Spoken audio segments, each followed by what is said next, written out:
आज हम 15 जनवरी 2026 की न्यूज़ कवर करेंगे। पहली न्यूज़ है, 15 जनवरी को हम इंडियन आर्मी डे मनाते हैं। ये 78th आर्मी डे है। जो इम्पोर्टेंट चीज़ें हैं केवल वही आर्टिकल से लेके कवर करेंगे। तो पहली इम्पोर्टेंट चीज़ है कि 78वां 78th आर्मी डे हम मना रहे हैं। हर साल ये 15 जनवरी को मनाया जाता है। ओके, और ये मनाया क्यों जाता है वो हम देख लेते हैं। इसलिए मनाया जाता है क्योंकि 15 जनवरी 1949 को जनरल के एम करियप्पा ने टुक ओवर कर लिया था commander in chief of army after general sir Francis Roy butcher. Okay, तो ये दो बातें याद रखने की हैं। कौन हमारे पहले आर्मी जनरल थे? जनरल के एम करियप्पा। और इन्होंने किसकी पोस्ट ली थी? General sir Francis Roy butcher. Butcher वो आदमी होता है जो काटता है लोगों को या जानवरों को, उसको बुचर बोलते हैं। तो आप इस तरह से याद कर सकते हैं कि अंग्रेज़ों का जनरल था, बुचर करके हुआ करता था। और उसी को हमने रिप्लेस करके करियप्पा जी आ गए थे हमारे। ओके, तो this transfer signifies the freedom in true sense, कि इसी दिन हम असली में आज़ाद हुए थे। Because before that our army was ruled by British counterpart. Next हम देख लेते हैं आर्मी की अगर बात करें मिलिट्री में, तो डिफेंस इंडिजनाइजेशन की बात करते हैं। तो 90% of our ammunitions now are sourced from domestic sources. मतलब इसका मतलब है 90% जो गोला बारूद है हम इंडिया में ही बना रहे हैं। Next army and military diplomacy की बात करते हैं। तो इसमें कुछ बायलैटरल जॉइंट एक्सरसाइजेज दे रखी हैं, उनको हम देखेंगे। एक्सरसाइज शक्ति हम किसके साथ करते हैं? फ्रांस के साथ करते हैं, और ये हर साल फ्रांस में ही होती है। ओके, नेक्स्ट एक्सरसाइज युद्ध अभ्यास की बात करें तो युद्ध हम यूएसए के साथ करेंगे, बराबर के लोगों के साथ। तो ये अलास्का में हुई थी 2025 में। मैत्री जो एक्सरसाइज है इसका 14th एडिशन हुआ था। ये थाईलैंड के साथ करते हैं, लेकिन ये मेघालय में हुई थी। ओके, इसको याद रखना है। मैत्री, ऐसे ही मित्र शक्ति है। मैत्री और मित्र शक्ति आप देख सकते हैं। मैत्री थाईलैंड के साथ है, लेकिन मित्र शक्ति श्रीलंका के साथ, अपना मित्र देश है श्रीलंका। तो ये बेलगावी कर्नाटक में हुई थी। ऑस्ट्रा हिंद की बात करें तो ये ऑस्ट्रेलिया है, सीधी सी बात है, इसके नाम में ही दे रखा है। तो ये पर्थ में हुई थी। Next Ajay warriors, United kingdoms. ये अंग्रेज थे और देवर कॉलोनियल पावर्स। उन्हें लगा कि हमें कोई जीत नहीं सकता, हम ही अजय वरियर्स हैं। तो इस तरह से आप याद कर सकते हैं। तो ये राजस्थान में हुई थी। डेजर्ट साइक्लोन यूएई के साथ हम करते हैं, और ये अबू धाबी में हुई है। आई होप ये आप याद रखेंगे। एक्सरसाइज शक्ति किसके साथ है? फ्रांस के साथ। ये फ्रांस में होती है हर साल। युद्ध अभ्यास यूएसए के साथ, ये अलास्का में हुई थी इस साल।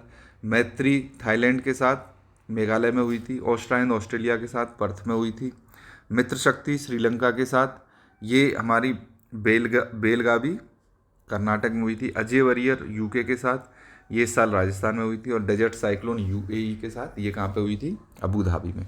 देखो MQ-9B, ये UAV unmanned aerial vehicle drones के बारे में, it was asked in I think UPSC और I think UPPSC, I don't remember exactly, but these were asked. ये MQ-9B, ये इस तरह के दिखने वाले ड्रोन्स होते हैं। इनको UAV इसलिए बोलते हैं because there is no man inside these vehicles, inside these drones. Okay, तो ये हमने कहाँ से खरीदे हैं? ये यूएसए से परचेज़ किए हुए हैं। आई होप ये याद रखोगे।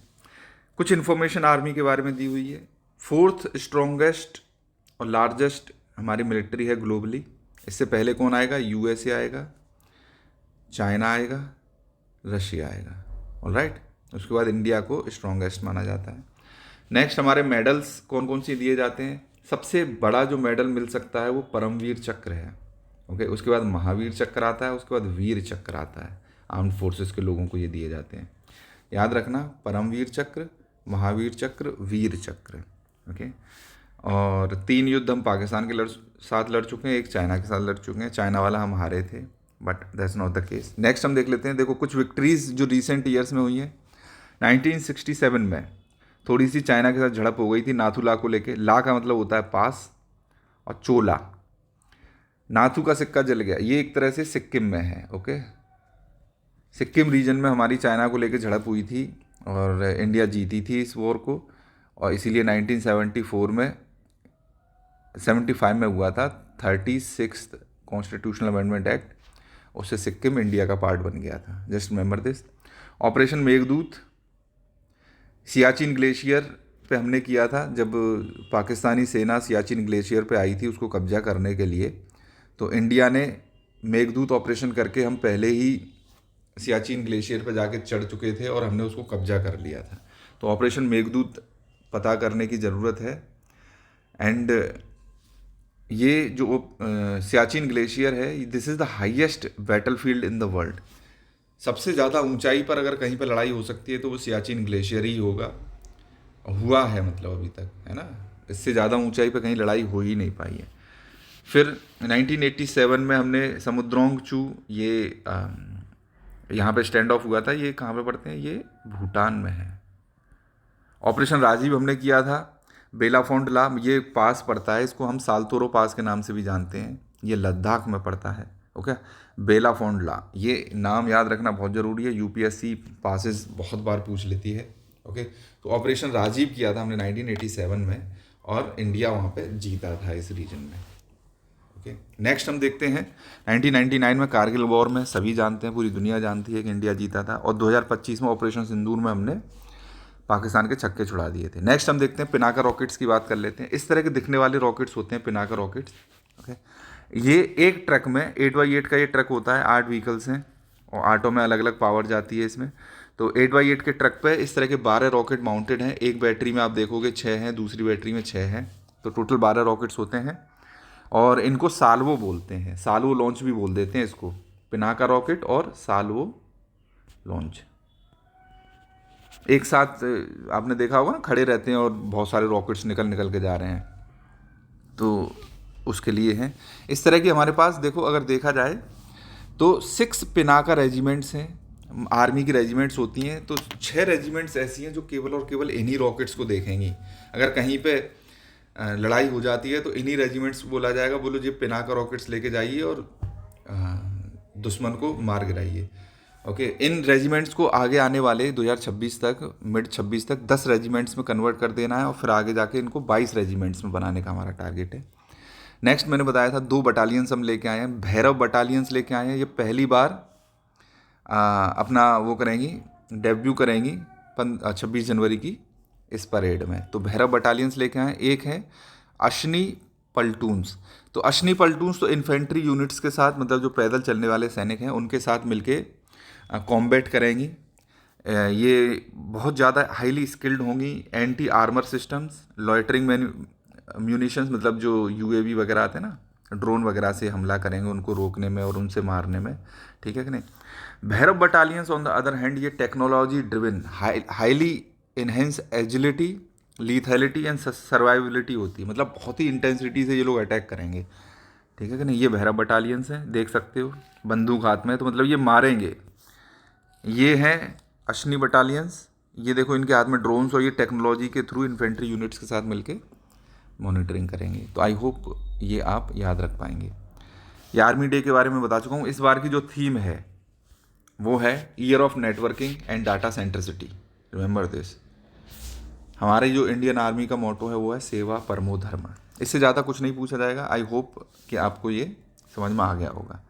नेक्स्ट हम देखते हैं, ये मैं कई बार बता चुका हूँ, ये है INS कौंडिन्य। ये 17 दिन की जर्नी पार करके, ये पूछा जा सकता है UPSI में, कितने दिन में ये ओमान पहुँचा था। तो इंडिया के पोरबंदर से मस्कट ओमान में ये पहुँचने में इसको 17 दिन लग गए थे। ये हमने क्यों बनाया है? ये इसलिए बनाया था कि कॉलोनियल नरेटिव था कि इंडिया के जो लोग थे वो समुद्र में जाने से डरते थे, उनके पास ऐसी शिप वगैरह ही नहीं थी। तो इस नरेटिव को तोड़ने के लिए हमने 5th सेंचुरी AD का एक शिप बनाया है। इस शिप को मैंने बताया कि स्टिच्ड है ये, इसमें मॉडर्न नेल्स और टूल्स वो सब यूज नहीं किए, सिल के इसको बनाया गया है। ये कॉलोनियल नरेटिव से फाइट करने के लिए हमें हेल्प करेगा। आई होप ये आपको पता होगा। नेक्स्ट, मस्कट के पोर्ट सुल्तान कबूस में जाएगा ये। मस्कट इसकी कैपिटल है ओमान की, तो उसमें एक पोर्ट का नाम है कबूस, सुल्तान कबूस।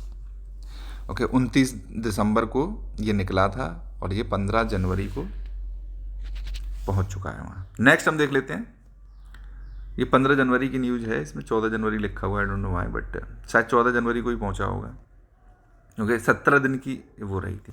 महाश्वेता देवी जी के बारे में मैंने कल आपको बताया था, ये 100 साल की हो गई थी, 100 ईयर, सेंटेनरी ईयर में इन्होंने एंटर कर लिया है। महाश्वेता देवी एक राइटिस्ट एक्टिविस्ट हैं, ये लिखती हैं चीज़ों के बारे में, और एक्टिविस्ट है मतलब ह्यूमन राइट्स के लिए लड़ती हैं। इनका जन्म कहाँ हुआ था? ढाका, बंगाल में हुआ था, लेकिन ढाका इस समय किसका पार्ट है? बांग्लादेश का पार्ट है, लेकिन ये इंडिया में आ गई थी। इन्होंने जो पहला नोवेल पब्लिश किया था उसका नाम था झांसीर रानी, झांसी की रानी, क्वीन ऑफ झांसी। नेक्स्ट इनका जो एक बुक था अरण्य अधिकार, अरण्य बुक्स आपको पता है फॉरेस्ट बुक्स को बोलते हैं, तो अधिकार का मतलब राइट्स होता है, तो अरण्य अधिकार मतलब फॉरेस्ट की बुक्स। तो इसका पहला ट्रांसलेशन हुआ था इंग्लिश में, द राइट्स ऑफ फॉरेस्ट। इनको रोमन मैग्सेसे अवार्ड भी मिल चुका है, इनको ज्ञानपीठ अवार्ड भी मिल चुका है, और इनको पद्मश्री भी मिल चुका है। बहुत सारे अवार्ड इनको मिल चुके हैं और इनके बारे में पूछा जा सकता है। नेक्स्ट हम देखें तो मैंने कुछ दिन पहले ये मकर विलाक्कू फेस्टिवल के बारे में बताया था। ये केरला में लॉर्ड अयप्पा है ना, अयप्पा टेम्पल है। अयप्पा टेम्पल कौन सा है? शबरीमाला। तो वहाँ पे ये मनाया जाता है मकर विलाक्कू, इसको याद रखना। वल्चर सेफ जोन कहाँ पे इस्टेब्लिश किया जा रहा है? तमिलनाडु में इस्टेब्लिश किया जा रहा है। ये यूपीएसआई में पूछा जा सकता है, ओके। लेकिन ये मायूर रिवर वैली, ये नीलगिरी बायोस्फीयर रिजर्व में पड़ती है, यहाँ पे इसको इस्टेब्लिश किया जाएगा। तमिलनाडु में भी किस जगह पे अगर पूछा जाएगा तो ये यूपीएससी में पूछा जा सकता है, मायूर रिवर वैली। ये लोकेशन के लिए भी बहुत ज़रूरी है, यूपीएससी पीसीएस एग्ज़ाम्स में भी ये वल्चर सेफ जोन पूछा जा सकता है। नेक्स्ट इसमें ये रिफॉर्म्स बताए हैं इस लेडी ने कि अगर इंडिया को डेवलप्ड इकोनॉमी बनना है तो ये 4 सेक्टर्स में रिफॉर्म करने की ज़रूरत है। मैं कुछ टारगेट्स बता देता हूँ। हमारा $7 ट्रिलियन का टारगेट है कि हमको 2030 तक अपनी इकोनॉमी कितनी कर देनी है? $7 ट्रिलियन। $30 ट्रिलियन इकोनॉमी हमें कितनी कर देनी है 2047 तक, 2047। इस साल को हमें 100 साल हो जाएंगे आज़ाद हुए, ठीक है कि नहीं। डेवलप्ड हमें कब तक बन जाना है? 2047 तक। Just remember these targets. Next उन्होंने बोला है कि पहला रिफॉर्म करने की ज़रूरत है डोमेस्टिक सेविंग्स में। डोमेस्टिक सेविंग्स का मतलब हाउस होल्ड सेविंग्स हमें बढ़ानी है। रिसेंट ईयर्स में ये देखा गया है कि हाउस होल्ड सेविंग्स हमारी कम हो रही हैं।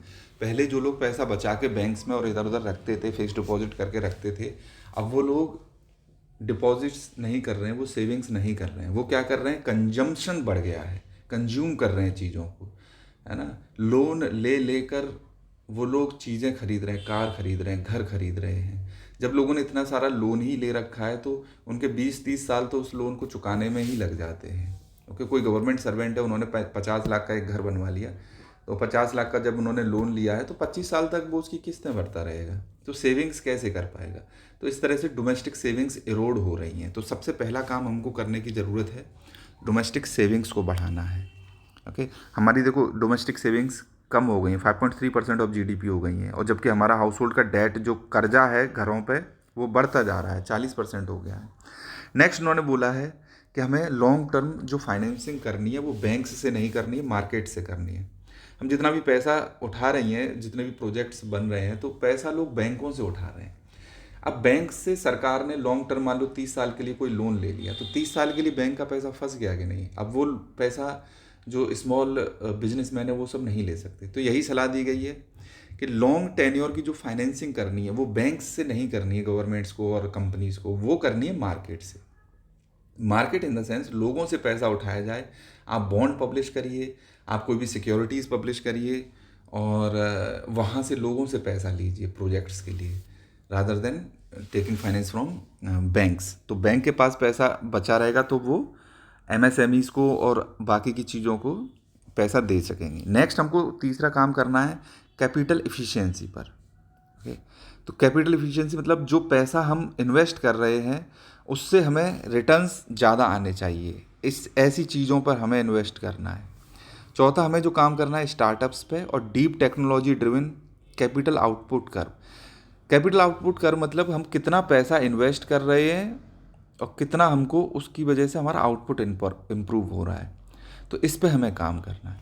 तो कैपिटल मतलब हम पैसा तो बहुत ज़्यादा इन्वेस्ट कर देते हैं, नहीं समझे? जैसे अगर मैं कर बनाऊँ तो पैसा तो हम बहुत ज़्यादा इन्वेस्ट कर रहे हैं, लेकिन आउटपुट हमारा बहुत कम इन्वेस्ट हो रहा है। तो जो ये जो गैप है, इसको हमें किससे फिल करना है? टेक्नोलॉजी से, ओके, एंड स्टार्टअप से। तो यही ये बता रहे हैं।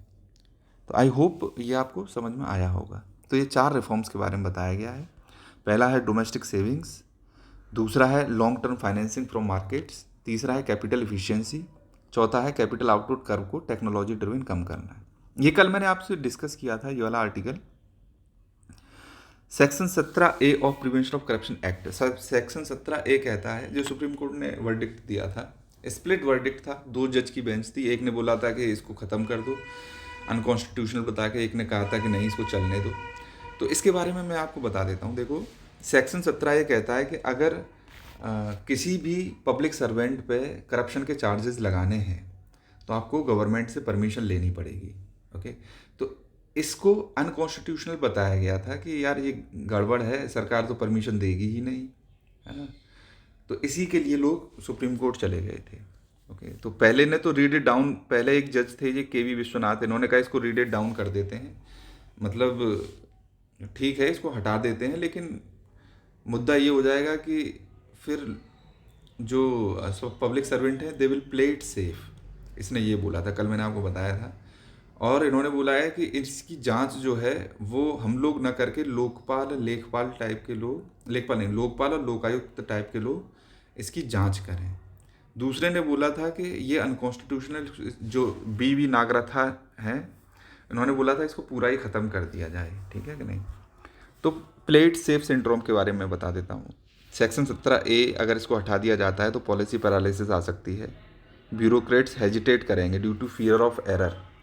बोले हम कोई भी एक्शन लेते हैं तो हमारे ऊपर करप्शन का चार्जेस लग जाएगा, तो इसलिए वो ऐसा कोई एक्शन लेंगे ही नहीं। They will play it safe, है ना। Public servant will resort to play it safe syndrome. तो सेफ खेलेंगे गेम, इसकी वजह से पॉलिसी पैरालिसिस आ सकती है। मेन मुद्दा ये है। प्रैक्टिस ऑफ करप्शन की बात करें, प्रिवेंशन ऑफ करप्शन की बात करें, तो प्रिवेंशन ऑफ करप्शन को रोकने के लिए उल्टा काम करता है ये सेक्शन 17A। अगर 17A बना रहता है कि कोई आदमी करप्शन कर रहा है तो उसके खिलाफ केस ही नहीं फाइल किया जाएगा। केस नहीं फाइल किया जाएगा तो इसका मतलब वो मतलब उसके लिए परमिशन लेने जाना पड़ेगा। अब अगर वो परमिशन लेने के लिए जा रहा है तो सरकार as a gate keeper behave कर सकती है कि यार ये आदमी करप्ट चार्जेस है, तो उससे बात कर लेंगे कि तुम हमारे साथ मिलकर करप्शन करोगे तो हम तुम्हारे खिलाफ केस नहीं होने देंगे, ठीक है कि नहीं। और मान लो आदमी हाँ भी कर देता है उसके लिए, तो आगे चल के वो आदमी उस करप्शन की साइकिल से कभी निकल ही नहीं पाएगा, क्योंकि सरकारों के हाथ में उसका वो एक्ट आ जाएगा कि हाँ तुमने ये किया था तो हम तुम्हारे ऊपर करप्शन के चार्जेस लगा देंगे। तो उनसे ज़बरदस्ती भी करप्शन करवाया जा सकता है, कोअर्जन भी हो सकता है ना। इसको नाम दिया गया है डेमोक्ल्स सॉर्ड। ऐसी एक तलवार लटकी रहेगी उनके गर्दन पर हमेशा ज़िंदगी भर कि तुम करप्शन करते रहो हमारे लिए। तो इस तरह का इश्यू है, तो इसको लार्जर बेंच पे फॉरवर्ड कर दिया गया है। चीफ जस्टिस से बोला है कि भाई ये लो और तुम एक लार्जर कॉन्स्टिट्यूशनल बेंच इस्टेब्लिश करो और हमको इस पे सही फैसला देना है। अभी तो फैसला कुछ आया नहीं है, बट आगे फैसला आएगा तो मैं इसको फिर से बताऊंगा। नेक्स्ट हम देख लेते हैं, पैसिव यूथनेशिया के लिए एक केस गया है सुप्रीम कोर्ट में। हुआ ये था कि 31 साल का एक लड़का 4थी मंजिल से कूद गया तो बच गया, वो सब तरफ से टूट गया है, मेंटली मतलब डेड है वो, एक तरह से परमानेंट वेजिटेटिव स्टेट में है। तो उसके मम्मी पापा और ये सारे लोग सुप्रीम कोर्ट में गए हैं कि हम इसको सस्टेन नहीं करवा सकते, इतना ट्रीटमेंट देने का कोई मतलब नहीं है। जब डॉक्टरों ने कह दिया कि अगर ये बच भी जाएगा तो ठीक नहीं रह पाएगा, है ना, बचेगा ही नहीं, मतलब पहली बात तो यही है। तो जज उसके फैमिली मेम्बर्स से मिले तो पैसिव यूथनेशिया का इसमें वर्डिक्ट आना आज डिसाइड करेगा, मतलब इसमें कल 16 तारीख की उसमें न्यूज़ आएगी तो मैं बताऊंगा क्या फैसला रहा। तो पैसिव यूथनेशिया को मैं बता देता हूँ। एक्टिव यूथनेशिया वो होता है, पहले एक्टिव की बात कर लेते हैं। एक्टिव वो होता है जैसे मैं मर रहा हूँ, मुझे कैंसर है, दर्द हो रहा है, तो मैं डॉक्टरों से कहूँ कि यूथनेशिया मतलब मुझे मार दो एक्टिवली, तो वो क्या करेगा, जहर लेगा और मेरी बॉडी में इंजेक्ट कर देगा एंड आई विल डाई। इसको एक्टिवली मारना कहते हैं। पैसिव का मतलब ये होता है मैं मर रहा हूँ और मेरे मुंह पे ऑक्सीजन टैंक लगा हुआ है, मेरे फेफड़े कोलैप्स कर गए मान लो, अगर वो ऑक्सीजन टैंक नहीं होता तो मैं मर चुका होता अब तक। ओके, तो पैसिव यूथनेशिया में यही होता है कि जो लाइफ सपोर्ट सिस्टम है, एक नेचुरल आदमी अगर मान लो मेडिकल इक्विपमेंट्स नहीं होते, कुछ भी नहीं होता, तो नेचुरली आदमी जिस तरह से मरता उसको उसी हाल पर छोड़ देते हैं। अगर वो जिंदा रहे तो उसकी किस्मत, मर जाए तो उसकी किस्मत। ओके, तो उसको पैसिव यूथनेशिया बोलते हैं। तो यही बोल रहे हैं इसके घर वाले कि हम इसकी लाइफ सपोर्ट को ले लेना चाहते हैं और we don't want him to suffer any more. Next मैंने आपको बताया था पोंगल, मतलब तमिल कल्चर को प्रमोट करने के लिए सेंट्रल गवर्नमेंट बहुत प्रयास कर रही है। काशी तमिल संगम हो गया, अभी ये पोंगल सेलिब्रेशंस भी मोदी जी कर रहे हैं। मैंने बताया ये फेस्टिवल्स होते हैं, पोंगल हो गया, ओनम केरला का है। बर्लिन, मैंने बताया फ्रेडरिक मर्ज जर्मनी के चांसलर हैं, इंडिया में आए हुए हैं।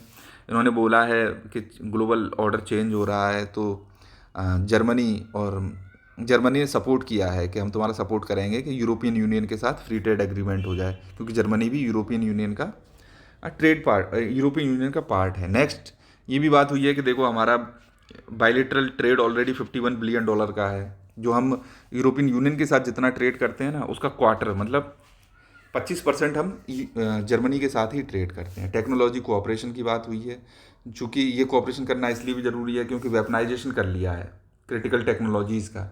यूएसए और चाइना लड़ रहे हैं। यूएसए ने जैसे सिल्वर को क्रिटिकल मिनरल्स में डाल दिया।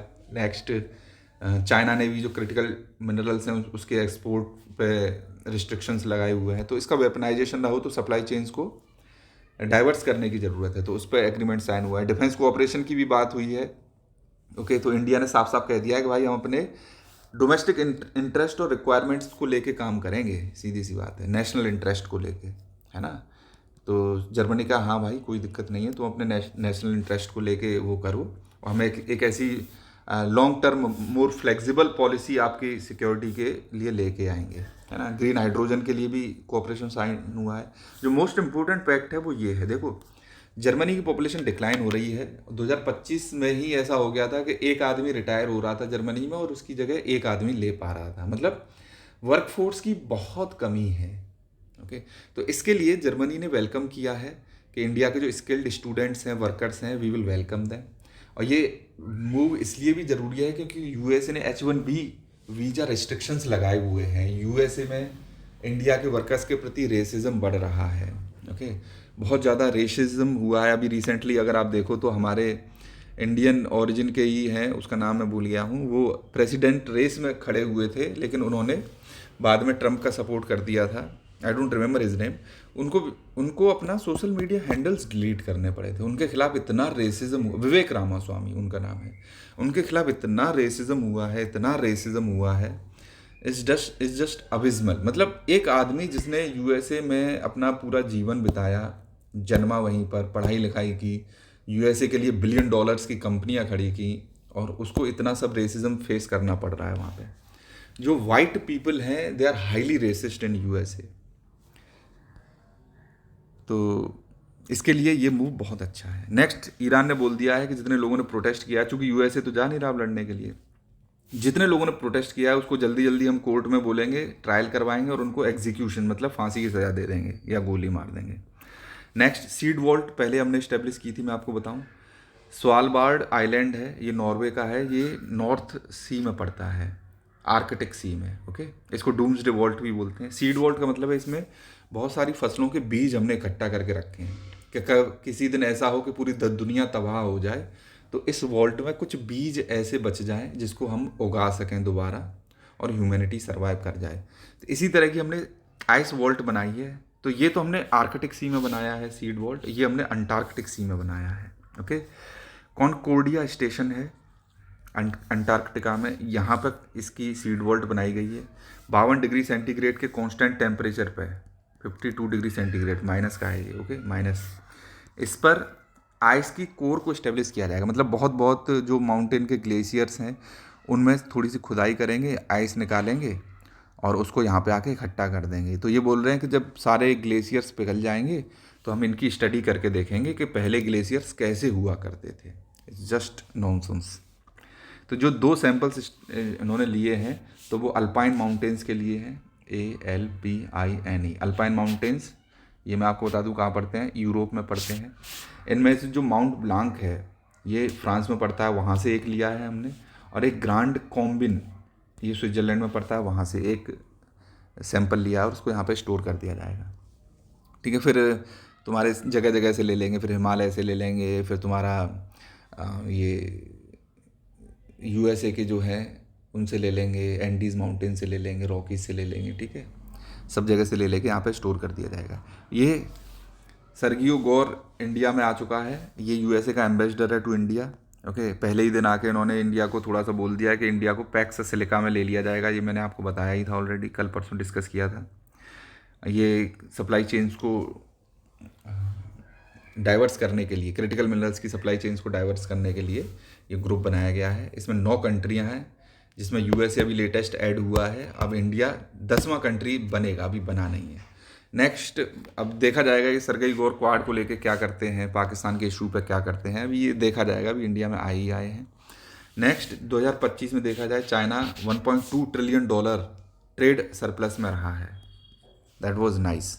यूएसए के टैरिफ वगैरह फिर भी लगते हैं इस पर, लेकिन उसके बाद भी $1.2 ट्रिलियन, समझ रहे हो कि नहीं, $1200 बिलियन ट्रेड सरप्लस। हमारा जो ट्रेड का है ना, वो we are always in deficit. China इतना सरप्लस में है, इतना तो हम बेसिकली ट्रेड ही नहीं करते। हमारा एक्सपोर्ट ही हमारा $800 बिलियन के अराउंड है, ट्रेड तो जाने दो। It's just fascinating. नेक्स्ट इसमें ये बोला गया है कि इंडिया और चाइना क्लाइमेट से लड़ने के लिए फेयर शेयर दे रहे हैं, मतलब खूब लड़ाई कर रहे हैं क्लाइमेट से। उनको हम ज़बरदस्ती ब्लेम करते हैं, विलेन पेंट कर देते हैं एक तरह से कि ये विलेन है, इनकी वजह से क्लाइमेट चेंज हो रहा है। ऐसा नहीं है। ओके, इन्होंने ये भी बोला है कि अगर देखा जाए फॉसिल फ्यूल से जो बिजली बन रही है, तो यूरोपियन यूनियन में ही देखा जाए 10% की बढ़ोतरी हुई है, 10% की बढ़ोतरी हुई है 2025 तक आते आते।